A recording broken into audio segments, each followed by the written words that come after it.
সকল উন্নয়ন ইডেন মহিলা কলেজকে স্বতন্ত্র রেখে করা হবে। আমাদেরকে এই ভোগান্তি থেকে আপনারা মুক্তি দেন। একটা 150 বছরের পুরনো প্রতিষ্ঠান যাতে তার নিজের ঐতিহ্য ধরে রাখতে পারে। ইডেন যে স্বকীয়তা মেয়েদের একটা ক্যাম্পাস, এই বিষয়টা যাতে হচ্ছে বজায় থাকে, এখানে যাতে ছেলেদেরকে প্রবেশ না করানো হয়, এটা আমাদের একটা অন্যতম দাবি। আর আরেকটা বিষয় হচ্ছে যে ইডেন তো একটা বিশ্ববিদ্যালয় হওয়ার মর্যাদা রাখে, সেইখানে ইডেনের হচ্ছে ইন্টারমিডিয়েট সেকশন চালু করে ইডেনের যে নারী শিক্ষা ব্যবস্থার একটা সেকশন চালু করা হচ্ছে এবং তার সাথে সাথে ইডেনের 23টা ডিপার্টমেন্ট, এর মধ্যে 18টা ডিপার্টমেন্টে বিলুপ্ত করে দেওয়ার চিন্তা করা হচ্ছে। যেমন আমি হচ্ছে 24-25 সেশনের শিক্ষার্থী, আমি হচ্ছে সাইকোলজিতে ভর্তি হয়েছি। তো এখন আমার ডিপার্টমেন্ট সাইকোলজি যদি বাদ দিয়ে দেয়, তাহলে ভর্তি করানোর সময় কোনো এটা স্মরণে ছিল না যে এই বাচ্চাগুলোকে ভর্তি না নেই।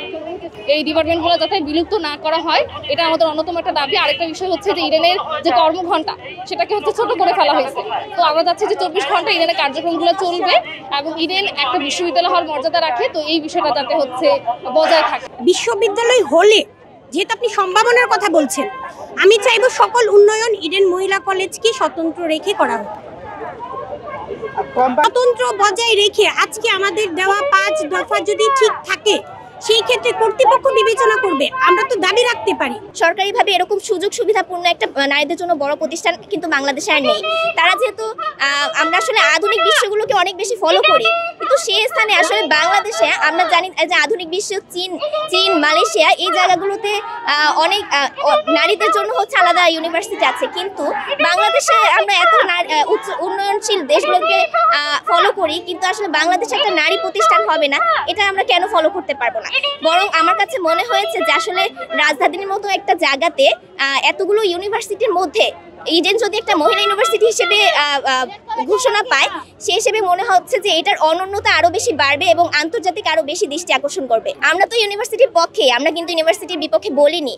আমরা বলেছি যে শুধুমাত্র আমরা এখানে দ্বিমত করছি যে ইডেন এবং বদরুন্নেসার মতো যে সংরক্ষিত যে নারীদের এত বড় একটা প্রতিষ্ঠান, এটাকে তারা যেন অক্ষুণ্ণ রাখে, বরং এটাকে যেন নিয়ে তারা একটা মহিলা ইউনিভার্সিটি দেয়। যেন একটা আমরা জানি যে রাজধানীতে এতগুলো ইউনিভার্সিটি আছে, নতুন করে একটা ইউনিভার্সিটি আসলে কতখানি গুরুত্ব আকর্ষণ করবে বা কতখানি গুরুত্ব থাকবে, এটার কতখানি মান থাকবে, এটা আপনারাও উপলব্ধি করতে পারছেন। তো সেই জায়গাতে যদি একটা নারীদের আলাদা ইউনিভার্সিটি তৈরি হয়, এটা কিন্তু আসলে অনন্য একটা প্রতিষ্ঠান হবে। আমি 3 বছর থেকে এখানে পড়ছি। আমি চাচ্ছি না ইডেন নিজের স্বাতন্ত্র্যতা হারাক। একটা 150 বছরের পুরনো প্রতিষ্ঠান যাতে তার নিজের ঐতিহ্য ধরে রাখতে পারে। একটা নারী শিক্ষায়নের একটা প্রতীক হিসেবে যাতে ইডেন কলেজ আজীবন থাকতে পারে। ইডেন কলেজের যে ডিপার্টমেন্টগুলো বিলুপ্ত হয়ে যাচ্ছে, সেগুলো বিলুপ্ত করা যাবে না। আর তৃতীয়ত হচ্ছে বিশ্ববিদ্যালয় যে সময়, যে সকাল 1টা থেকে 7টা, এইটা 24 ঘন্টায় রাখতে হবে। কারণ পড়াশোনার ব্যাপার তো আসলে সময়ের ব্যাপার। এটা তো যে যখন লাইব্রেরিতে অ্যাটেন্ড করতে পারে, যাতে সব কিছুতে অ্যাটেন্ড করতে পারে, এটার জন্য এরাই দাবি করেছি আমরা।